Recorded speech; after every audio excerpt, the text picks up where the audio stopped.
Hello students, welcome back to the online classes.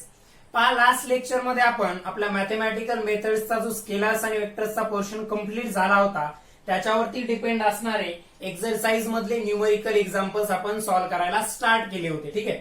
So exercise मध्ये जो question number 2 होता त्यातले 5 न्यूमेरिकल आपण कालच्या लेक्चर मध्ये कंप्लीट केलेले आहेत. आज आपण जे न्यूमेरिकल सॉल्व्ह करणार आहोत that is from the question number 3. ठीक आहे. एक्सरसाइज मधला जो मेन क्वेश्चन नंबर 3 आहे त्या क्वेश्चन नंबर 3 मधले जेवढे एक्झाम्पल्स स्केलर्स आणि वेक्टर्स वरती डिपेंड असतील ते आपण आता सॉल्व्ह करूया. ठीक आहे. सेकंड मधले आपण कालच्या लेक्चर मध्ये सॉल्व्ह केलेले आहे. त्यांची व्यवस्थित प्रॅक्टिस करायची आहे आणि तशाच प्रकारचे आणखी न्यूमेरिकल्स तुम्हाला सॉल्व्ह करायचे आहेत. ओके. सो क्वेश्चन नंबर 3 मधला जो फर्स्ट न्यूमेरिकल आहे तो अशा प्रकारचा आहे. You have to determine A cross B. काय करायचंय?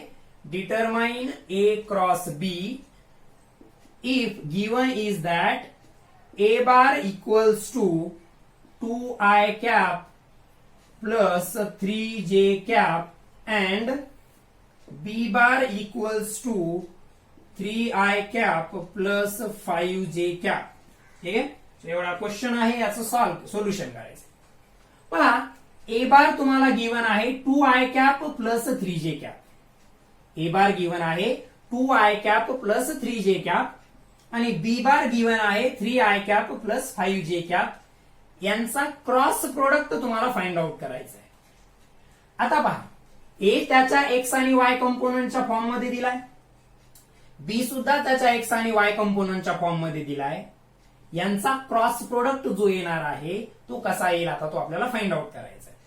सो ए क्रॉस बी फाइंड आउट करण्यासाठी मेथड काय आहे? मेथड काय आहे? इनडिटर्मिनंट, हे आय, हे जे आणि के. ओके. आयच्या खाली दोघांची एक्स कंपोनंट लिहायची. याचा एक्स कंपोनंट 2, याचा एक्स कंपोनंट 3. ओके. नंतर वाय कंपोनंट, जेच्या खाली वाय कंपोनंट, याचा वाय कंपोनंट 3, याचा वाय कंपोनंट 5 आणि जड कंपोनंट दोघालाही नाहीत. के कॅप इथं पण नाही, इथं पण नाही, म्हणजे इथे 0 आणि 0. पहा, मी तुम्हाला एक मेथड सांगितली होती क्रॉस प्रोडक्ट जेव्हा आपण कम्प्लीट डेरिव्हेशन केलं होतं त्यामध्ये अशा प्रकारे डिटर्मिनंट घ्यायचा आय जे के. आयच्या खाली दोघांची एक्स कंपोनंट लिहायची. याचा एक्स कंपोनंट 2, याचा एक्स कंपोनंट 3. म्हणजे असं होतं पहा, आपल्याकडे जर एक वेक्टर पी बार आहे P X I cap plus P Y जे कॅप प्लस पी झेड के कॅप असा, आणि दुसरा वेक्टर आहे क्यू बार, हा आहे Q X I cap plus Q Y जे कॅप प्लस क्यू झेड के कॅप अशा प्रकारचा.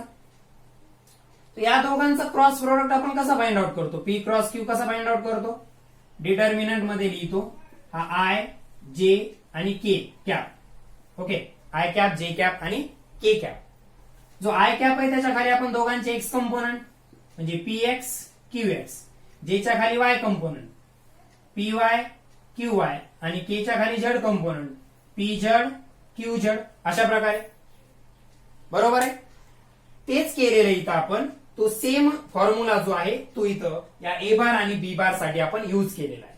तो सेम फॉर्म्युला आपण इथं ए बार आणि बी बार साठी काय केलेला आहे? यूज केलेला आहे. ठीक आहे. आता पुढे पहा, सोल्युशन कसं करत असतो आपण याचं? पहिल्यांदा आय कॅप घ्यायचा. ओके.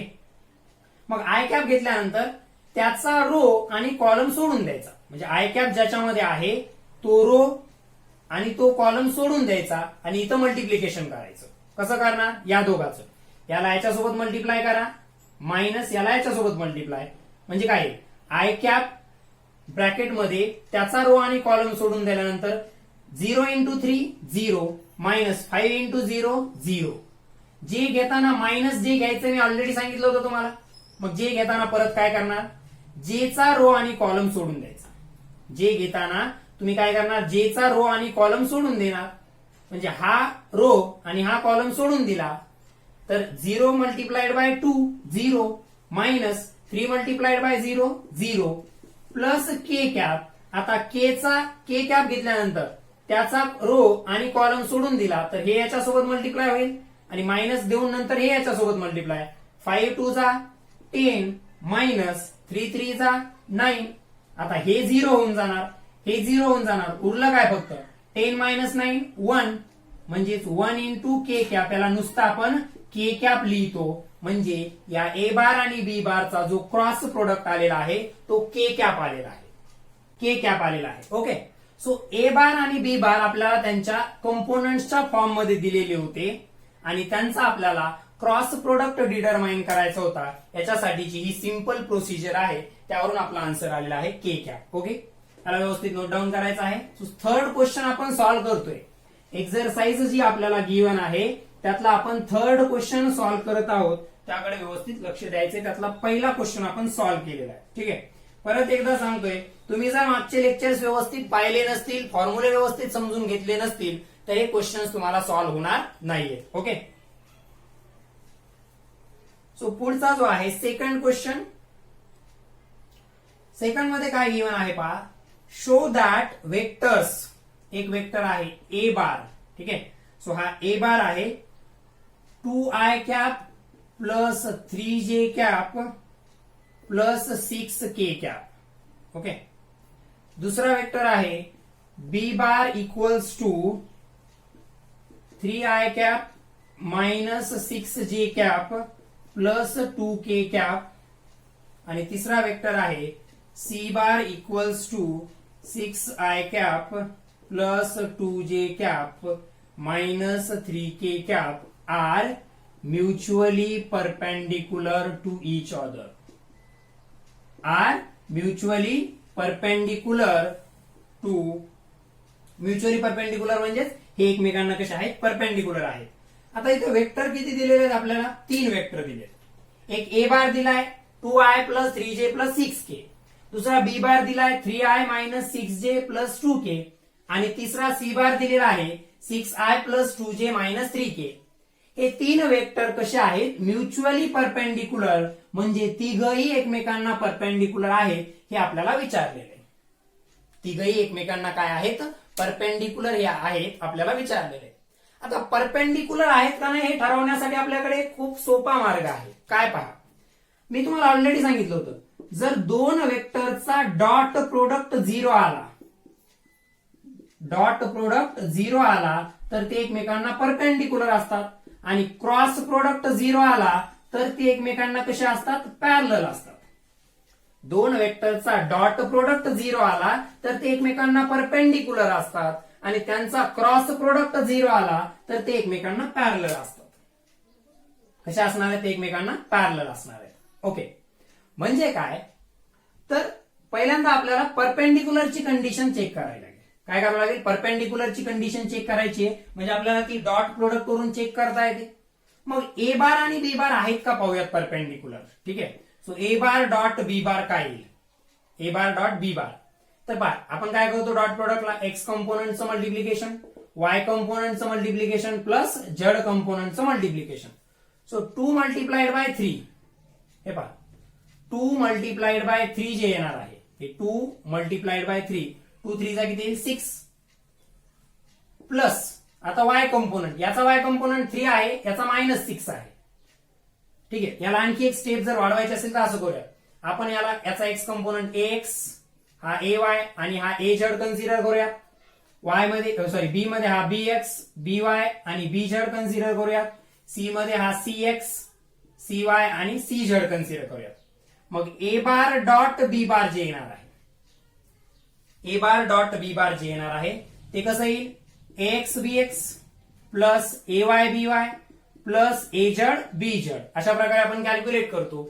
मग किती येते, 2 multiplied by 3, 2 multiplied by 3 plus ब्रॅकेटमध्ये 3 मल्टिप्लाइड बाय मायनस 6 प्लस ब्रॅकेटमध्ये 6 मल्टिप्लाइड बाय 2, 6 मल्टिप्लाइड बाय 2.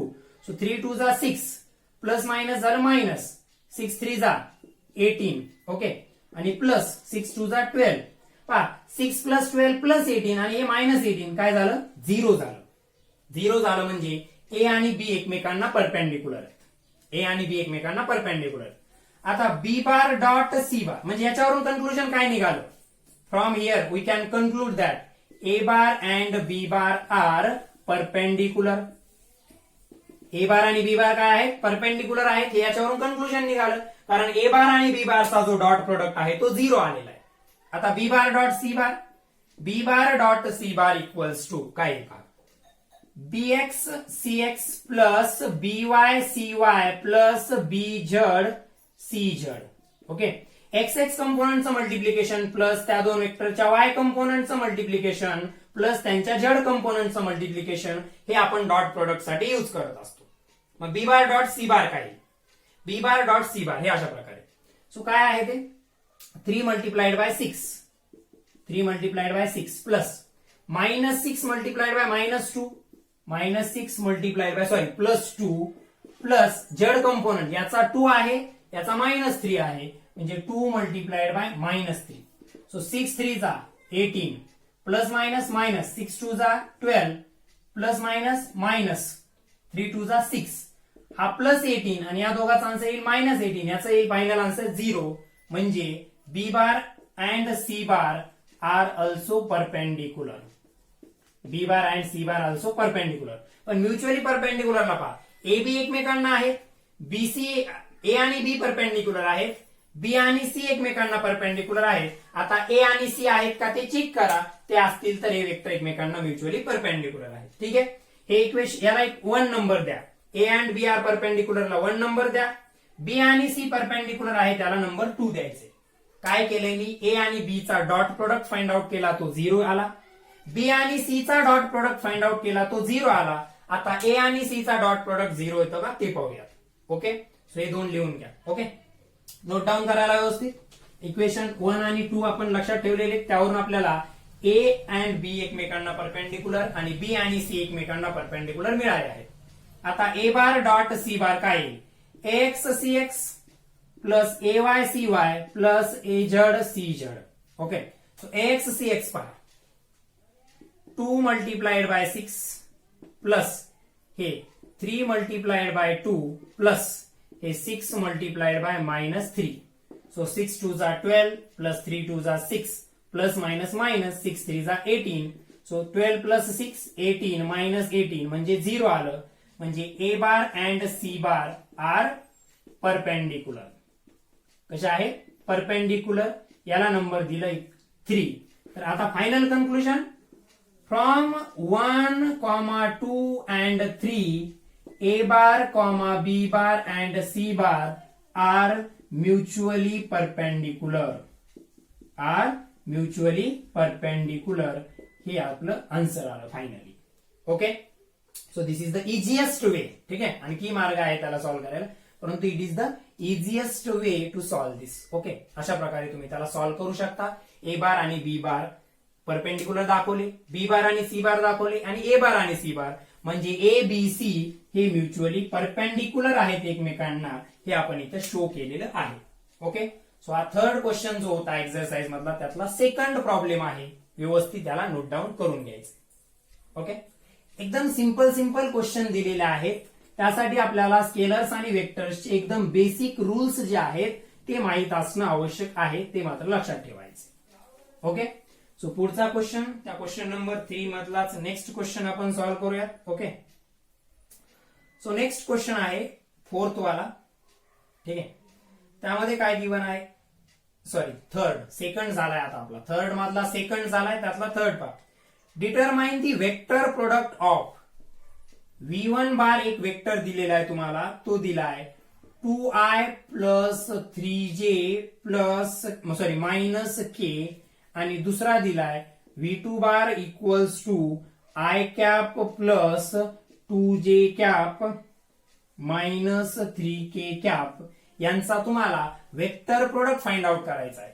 मी याला पहा, हा जो आहे पहिला, हा एक्स कंपोनंट, हा वाय कंपोनंट, हा झेड कंपोनंट. इकडे परत हा एक्स कंपोनंट, वाय कंपोनंट आणि झेड कंपोनंट. 2 3 मायनस 1, इकडे 1 2 मायनस 3 यांचा वेक्टर प्रोडक्ट तुम्हाला फाइंड आउट करायचा. दोन वेक्टर दिलेत V1 बार आणि V2 बार आणि यांचा वेक्टर प्रोडक्ट फाइंड आउट करायचा आहे. पहा, वेक्टर प्रोडक्ट म्हणजे क्रॉस प्रोडक्ट असतो. So V1 bar cross V2 बार कॅल्क्युलेट करायचा आहे. ओके, मग त्यासाठी परत मेथड तीच. डिटर्मिनंट घ्यायचा अशा प्रकारे I J K. ओके, त्यानंतर आयच्या खाली एक्स कंपोनंट, याचा 2 आहे याचा 1 आहे. सो 2/1. जेच्या खाली y कंपोनंट, याचा 3 आहे याचा 2 आहे म्हणजे 3 आणि खाली हा 2, याचा -1 आहे याचा -3 आहे म्हणजे -1 -3. याला सॉल्व्ह कसं करतो आपण पहा. पहिल्यांदा इक्वल्स टू मध्ये आय कॅप घ्यायचा. ठीक आहे, आय कॅपच्या समोर ब्रॅकेट मध्ये काय घ्यायचं बघा, त्याचा रो, एकदम सिम्पली सांगतोय, त्याचा रो आणि कॉलम सोडून द्यायचा. मग हे एवढे जे उरलेत चौघ, हे जे उरले पहा, आय कॅप घेतल्यानंतर त्याचा रो आणि कॉलम सोडल्यानंतर इथं पहा हे याच्यासोबत मल्टिप्लाय होईल म्हणजेच 3 मल्टिप्लाइड बाय -3, 3 मल्टिप्लाइड बाय -3 असं. ओके, आणि त्यातून हे मायनस करायचं. सो पहा आय कॅपच्या पुढे ब्रॅकेटमध्ये काय लिहायचं, त्याचा रो आणि कॉलम सोडून द्यायचा. या दोघांचं मल्टिप्लिकेशन किती येईल, क्रॉस मल्टिप्लाय करा. 3 मल्टिप्लाइड बाय -3 हे येतं -9. किती येतं, 3 मल्टिप्लाइड बाय -3 -9. मध्ये मायनसचं सिम्बॉल द्यावं लागतं. आणि या दोघांचं multiplication 2 multiplied bye -1 it is a -2.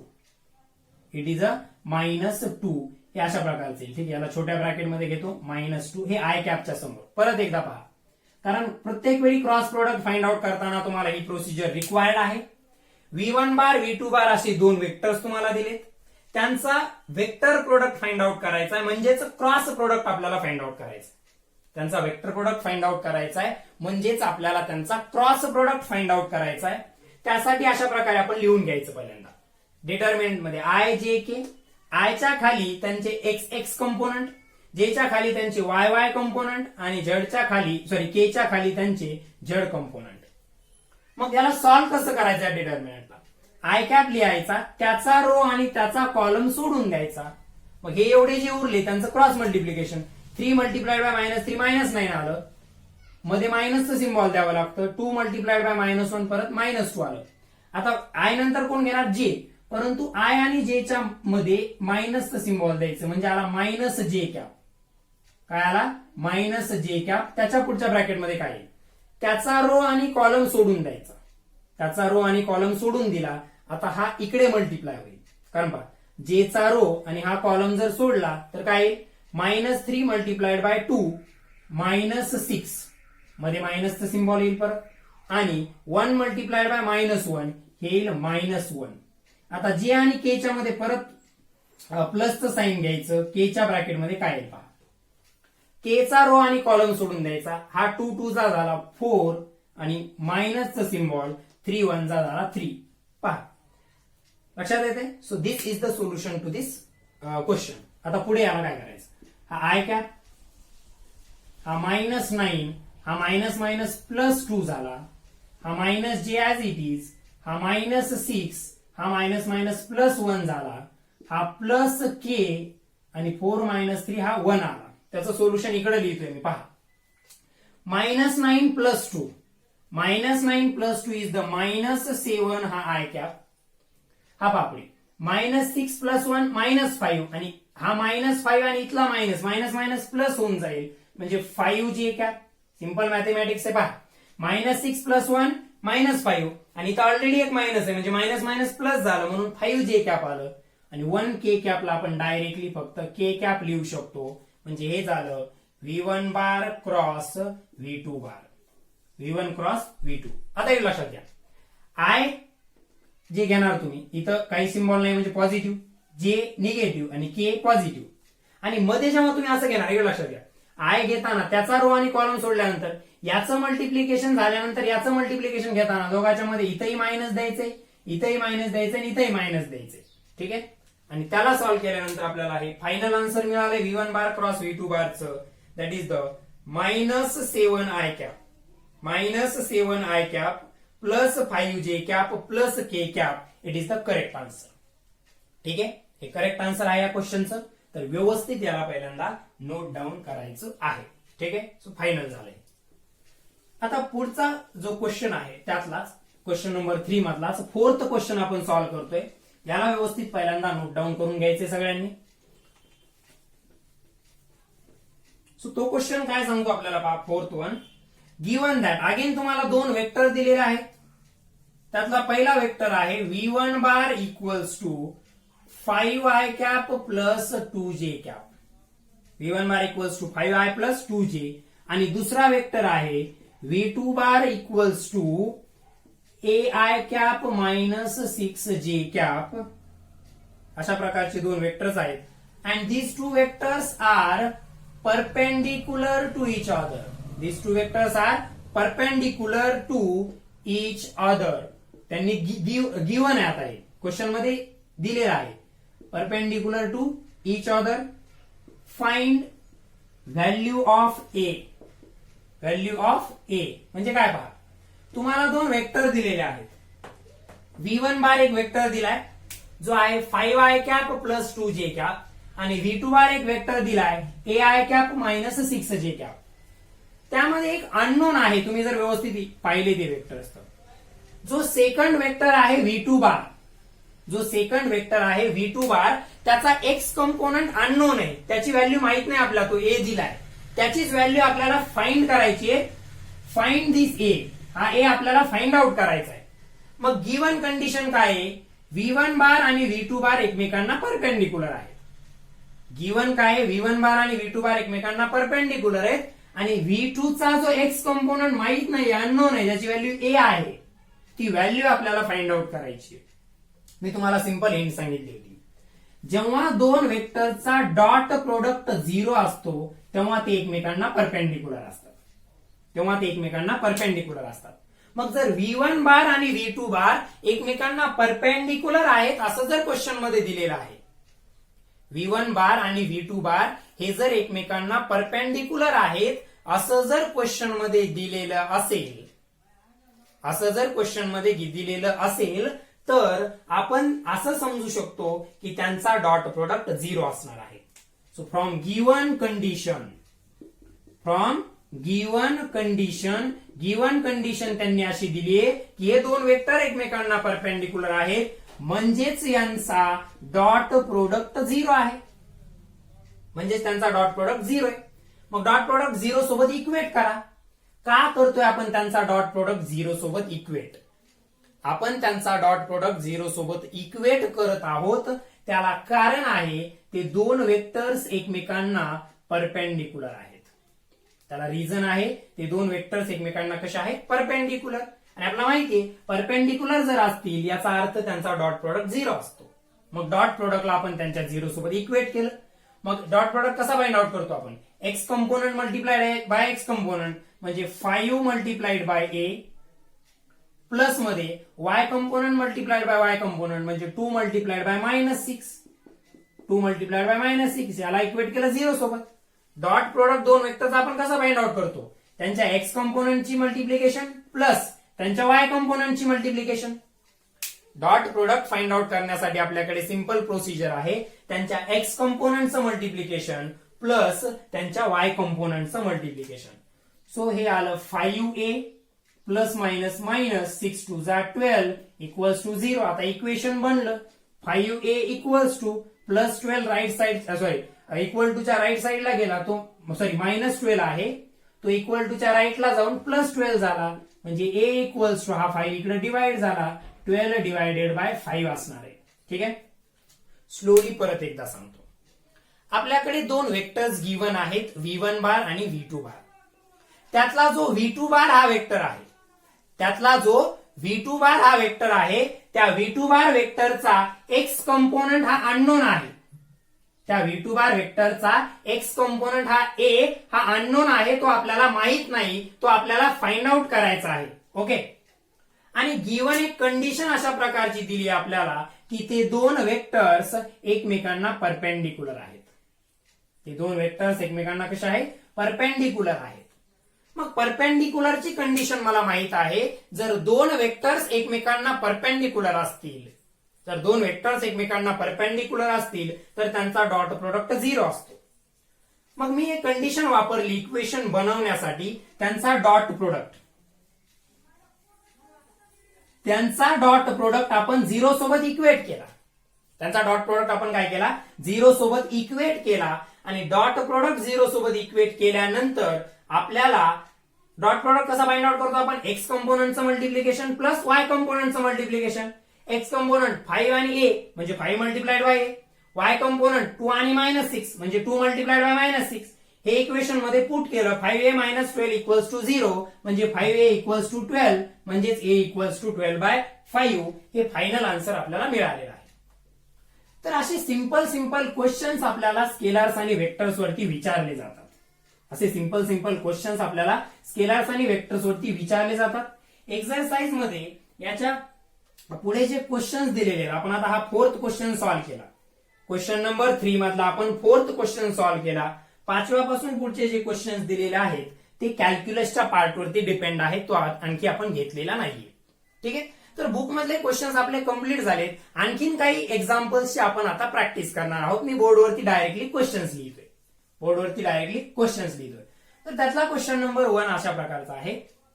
If I am having 2 vectors like this. एक वेक्टर आहे p bar equals to 3i cap plus 4j cap minus xk cap and दुसरा वेक्टर आहे q bar equals to 3i cap plus 2j cap plus 9k cap अशा प्रकारे. आत्ताच्या सारखाच question आहे, values बदलल्या. पा जमतोय का? If these two vectors are perpendicular, हे दोन वेक्टर्स एकमेकांना परपेंडिक्युलर आहेत. you have to find the value of x. इथं जो x दिलाय त्याची व्हॅल्यू फाइंड आउट करायची. परत आत्ताचीच प्रोसिजर प्रॅक्टिस साठी घेतोय मुद्दाम सेम टाईपचा. जर दोन वेक्टर्स परपेंडिक्युलर असणार आहेत एकमेकांना, परपेंडिक्युलर असणार आहेत, तर तेव्हा त्यांचा जो डॉट प्रोडक्ट येतो तो 0 येतो. मग मी असं इक्वेट करणार, p bar dot q bar ला 0 सोबत इक्वेट करणार. मग याचा x component, y component, z component, याचा x component, y component, z component. So dot product find out करण्यासाठी आपण x कंपोनंटचं मल्टिप्लिकेशन प्लस y कंपोनंटचं मल्टिप्लिकेशन प्लस z कंपोनंटचं मल्टिप्लिकेशन. सो पहिल्यांदा x कंपोनंटचं मल्टिप्लिकेशन काय आहे? 3 multiplied by 3 plus y component याचा 4 आहे, याचा y कंपोनंट 2 आहे, म्हणजे 4 मल्टिप्लाइड बाय 2 येईल. आणि प्लस मध्ये याचा z कंपोनंट मायनस x आहे, so minus x multiplied by 9 equals to 0. So 3 3 जा 9 प्लस 4 2 जा 8 प्लस मायनस मायनस म्हणजे 9x इक्वल्स टू 0. सो काय होईल? 9 प्लस 8 17 इक्वल्स टू हा मायनस 9x इकडे काय झाला? प्लस 9x, म्हणजे माझ्याकडे व्हॅल्यू आली 9x इक्वल्स टू 17. याच्यावरून x ची व्हॅल्यू येईल 70 डिवायडेड बाय 9. सो अशा प्रकारे तुम्ही याला सॉल्व्ह करू शकतो. ठीक आहे. सो आपण ज्या वेगवेगळ्या कन्सेप्ट स्केलर आणि वेक्टरच्या पाहिल्यात, पहा हा प्रॉब्लेम अगोदरच्या सारखाच आहे, फक्त मी एक प्रॅक्टिस साठी व्हॅल्यू बदलून त्याला त्या ठिकाणी घेतलेला आहे. ओके, तर अशा प्रकारे स्केलर्स आणि वेक्टर्स वरती आपल्याला एकदम सिंपल क्वेश्चन विचारले जातात, ज्यामध्ये वेक्टरच्या कंपोजिशन बद्दलचा क्वेश्चन असू शकतो, वेक्टरच्या रिझॉल्युशन बद्दलचा क्वेश्चन असू शकतो, युनिट वेक्टरच्या कन्सेप्ट वरती डिपेंड असणारा क्वेश्चन असू शकतो. ठीक आहे, किंवा मग प्रोडक्ट ऑफ वेक्टर मध्ये डॉट प्रोडक्ट आहे, क्रॉस प्रोडक्ट आहे, यांच्यावरती डिपेंड असणारे सुद्धा क्वेश्चन्स असू शकतात. तर व्यवस्थित प्रकारे आपल्याला अशा प्रकारच्या क्वेश्चनची प्रॅक्टिस करायची आहे. ठीक आहे, आणखी एखादं एक्झाम्पल पहा. क्वेश्चन लिहितोय मी. If I am having 2 vectors, एक वेक्टर आहे a बार, आणि a बार हा जो वेक्टर आहे तो आहे अशा प्रकारे 3i cap plus 4j cap, आणि दुसरा वेक्टर आहे माझ्याकडे समजा b bar equals to minus 3i cap minus 4j cap. आणि तुम्हाला विचारलंय find angle between these 2 vectors. Find angle between a bar and b bar. तुम्हाला a बार आणि b बार मधला अँगल फाइंड आउट करायचा आहे. ओके, मग अँगल फाइंड आउट करण्यासाठी आपण काय करू शकतो, तर मी डॉट प्रोडक्टचा किंवा क्रॉस प्रोडक्टचा यूज करून अँगल फाइंड आउट करू शकतो. कारण माझ्याकडे डॉट प्रोडक्ट साठी अशा प्रकारचा formula a bar dot b bar equals to mod of a mod of b cos of theta. म्हणजे a bar dot b bar find out करण्यासाठी आपल्याकडे हा फॉर्म्युला आहे, ए चा मॅग्निट्यूड बी चा magnitude multiplied by cos of theta. हे आपण dot प्रोडक्टच्या वेळेस पाहिलं होतं. मग तुम्हाला ए बार आणि बी बार दिलेत तर तुम्ही a bar dot b bar find out करू शकता, ए चा मॅग्निट्यूड फाइंड आउट करू शकता, बी चा मॅग्निट्यूड फाइंड आउट करू शकता. यावरून तुम्हाला कॉस थिटाची आणि फायनली थिटाची व्हॅल्यू मिळू शकते. ठीक आहे, म्हणजे आपला जो ए बार डॉट बी बार आहे त्याचे आपल्याकडे दोन फॉर्म्युले. डायरेक्टली मॅग्निट्यूड माहित असेल तर ए बार डॉट बी बार कसा फाइंड आउट करतो आपण पहा. दोन वेक्टर्स तुम्हाला दिलेत ए बार आणि बी बार आणि त्यांच्यातला अँगल विचारलाय. आपण डॉट प्रोडक्ट न तो फाइंड आउट करण्याचा प्रयत्न केला तर हा पहिला formula mod A mod B cos of theta आणि दुसरा फॉर्म्युला काय असतो ए बार डॉट बी बारचा X B x plus A Y B Y plus A Z B Z अशा प्रकारचा फॉर्म्युला असतो. मग हा ए बार डॉट बी बार आहे, हा पण ए बार डॉट बी बार आहे. मग ए बार डॉट बी बार इथून जर कॅल्क्युलेट केला आणि त्याला याच्यासोबत इक्वेट केलं तर आपण अँगल थिटा फाइंड आउट करू शकतो. तर पहा त्या प्रोसिजरने याचा आन्सर काय येतं ते पाहूया आणि नंतर याचा डायग्रामच्या मदतीने आपण थोडं व्हिज्युअलायझेशन करण्याचा सुद्धा प्रयत्न करूया. सो ए बार डॉट बी बार जो असणार आहे तो mod of A mod of B multiplied by cos theta किंवा डायरेक्टली आपण त्याला ए बी कॉस थिटा असं लिहू शकतो. मग ए बार डॉट बी बार हे काय असेल, दोघांचे एक्स कंपोनंट काय 3 याचा -3 म्हणजे 3 मल्टिप्लाइड बाय -3 प्लस वाय कंपोनंटचं मल्टिप्लिकेशन 4 मल्टिप्लाइड बाय -4.